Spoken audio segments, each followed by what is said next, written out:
Hello दोस्तों, welcome to my YouTube channel. आज हम एक कहानी पढ़ने जा रहे हैं जिसका नाम है आखिर एक स्त्री को क्या चाहिए। अगर दोस्तों कहानी पसंद आए तो चैनल को लाइक एंड सब्सक्राइब करना ना भूलें। Thank you. और कमेंट में बताएं कि आपको ये कहानी कैसी लगी। राजा हर्षवर्धन युद्ध में हार गए। हथकड़ियों में जीते हुए पड़ोसी राजाओं के सामने पेश किए गए। पड़ोसी देश का राजा अपनी जीत से प्रसन्न था और उसने हर्षवर्धन के सम्मुख एक प्रस्ताव रखा। यदि तुम एक प्रश्न का जवाब हमें लाकर दोगे तो हम तुम्हारा राज्य लौटा देंगे, अन्यथा उम्र कैद के लिए तैयार रहना। प्रश्न: एक स्त्री को सचमुच क्या चाहिए होता है? इसके लिए तुम्हारे पास 1 महीने का समय है। हर्षवर्धन ने यह प्रस्ताव स्वीकार कर लिया। वे जगह जगह जाकर विदुषियों, विद्वानों और तमाम घरेलू स्त्रियों से लेकर नित्यांगनाओं, वेश्याओं, दासियों और रानियों, साध्वी सब से मिले और जानना चाहा कि एक स्त्री को सचमुच क्या चाहिए होता है।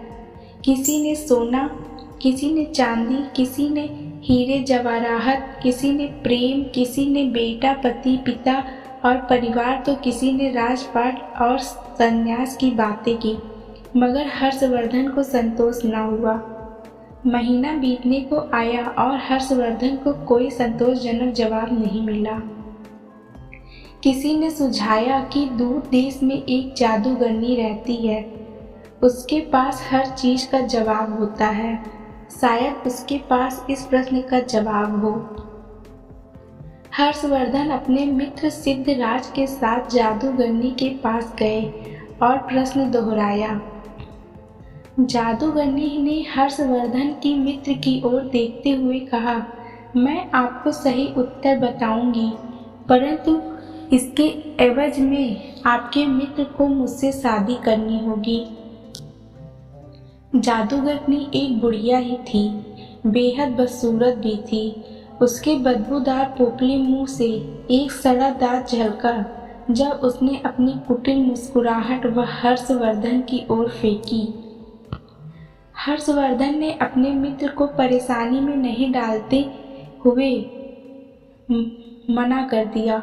सिद्धराज ने एक बात नहीं सुनी और अपने मित्र के जीवन की खातिर जादूगरनी से विवाह के लिए तैयार हो गया। तब जादूगरनी ने उत्तर दिया, स्त्रियां स्वयं निर्णय लेने में आत्मनिर्भर बनना चाहती हैं। यह उत्तर हर्षवर्धन को कुछ जमा। पड़ोसी राज्य के राजा ने भी इसे स्वीकार कर लिया और उसने हर्षवर्धन को उसका राज्य लौटा दिया। इधर जादूगरनी से सिद्धराज का विवाह हो गया।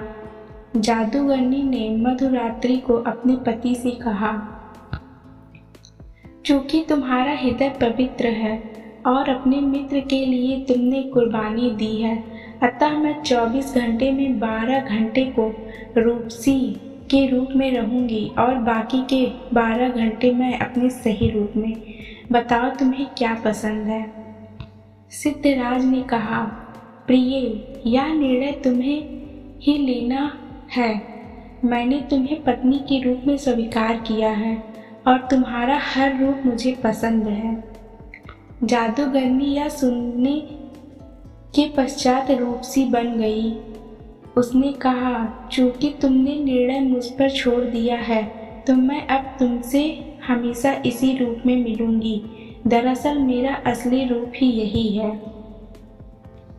बदबूदार बुढ़िया का रूप तो मैंने अपने आसपास से दुनिया के कुटिल लोगों को दूर रखने के लिए धरा हुआ था।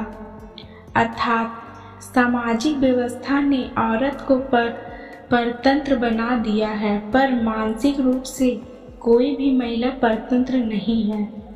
इसलिए जो लोग पत्नी को घर की मालकिन बना देते हैं वे अक्सर सुखी देखे जाते हैं। आप उसे मालकिन भले ही ना बनाएं, पर उसकी जिंदगी के एक हिस्से को हमेशा मुक्त कर दें। उसे उस हिस्से से जुड़े निर्णय स्वयं लेने दें। धन्यवाद दोस्तों। अगर आपको ये कहानी पसंद आई हो तो कहानी को शेयर ज़रूर करिएगा और कमेंट में ज़रूर बताइएगा कि आपको ये कहानी कैसी लगी।